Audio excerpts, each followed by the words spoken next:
पहले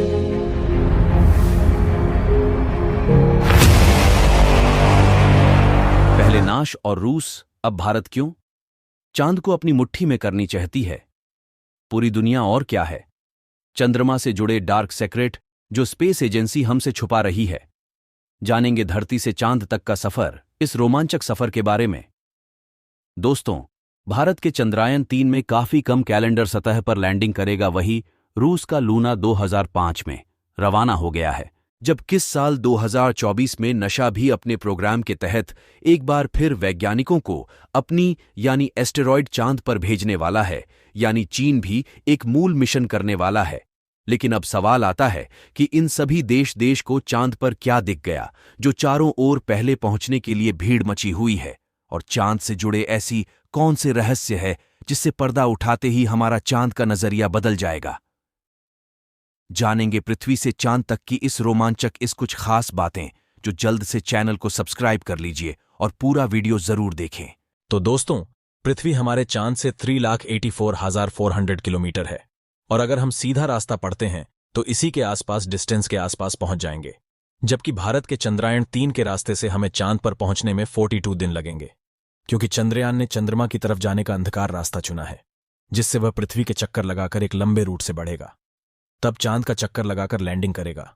हालांकि यह रास्ता काफी किफायती तो है, लेकिन हमें एस्टेरॉयड के लिए बहुत खाना, ऑक्सीजन और पानी चाहिए, जिसे स्टार्ट करने के लिए बड़ा स्पेसक्राफ्ट चाहिएगा। और इस रास्ते से जाने पर 30 लाख किलोमीटर की दूरी तय करके हम काफी थक भी जाएंगे। इसलिए हम चलिए अमेरिका सीधे रूस वाले रास्ते से ही चांद की तरफ चलते हैं, और इस रास्ते से चांद पर पहुंचने में 4 से 5 दिन लगेंगे।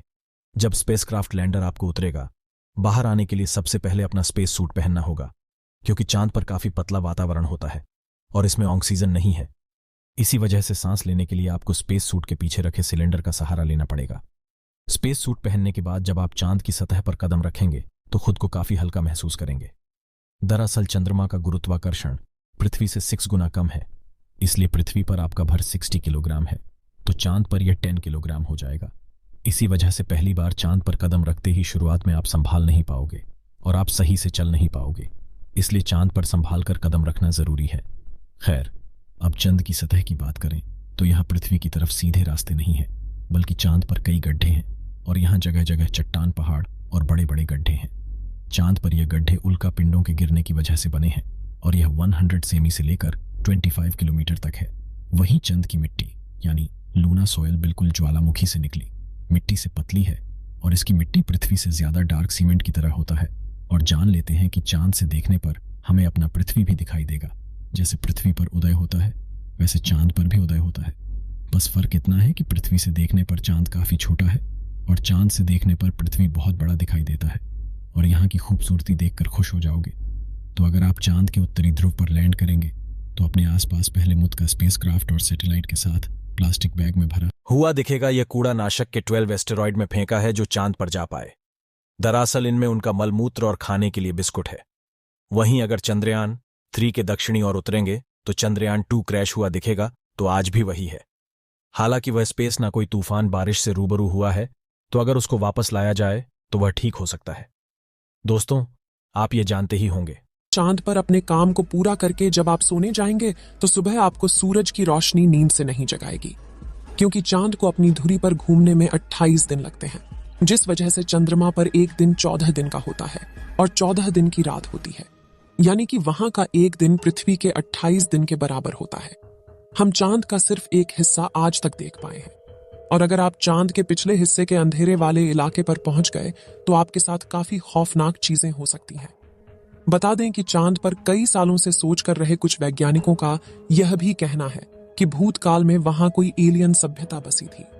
चंद्रयान 1 ने चांद की सतह पर वाटर आइस और हाइड्रोप्लस के रूप में पानी की खोज की है, जो इंसानों के जीवन के लिए काफी जरूरी है। इसके अलावा अंतरिक्ष में चांद ही पृथ्वी के सबसे करीब है, इसलिए भविष्य में वहां जाकर बसना हमारे लिए काफी किफायती साबित होगा। वहीं यहाँ पर हम एक और स्टेशन भी बना सकते हैं। इन्हीं कारणों की वजह से सभी स्पेस एजेंसी चांद में सबसे ज्यादा दिलचस्पी दिखाती है। तो दोस्तों, अगर भविष्य में मौका मिले तो क्या आप चांद पर जाकर बसना? आज के लिए इतना ही। आपकी आखिरी जिम्मेदारी इस वीडियो को लाइक करके शेयर करने की है। इसे ज्यादा से ज्यादा मित्रों तक शेयर करें ताकि उन्हें भी जानकारी मिल सके। और भी ऐसी ही नॉलेजेबल वीडियो के लिए अपने भरोसेमंद चैनल को सब्सक्राइब जरूर करें और बेल आइकन को ऑल पर सिलेक्ट करना बिल्कुल ना भूलें। वीडियो को अंत तक देखने के लिए धन्यवाद।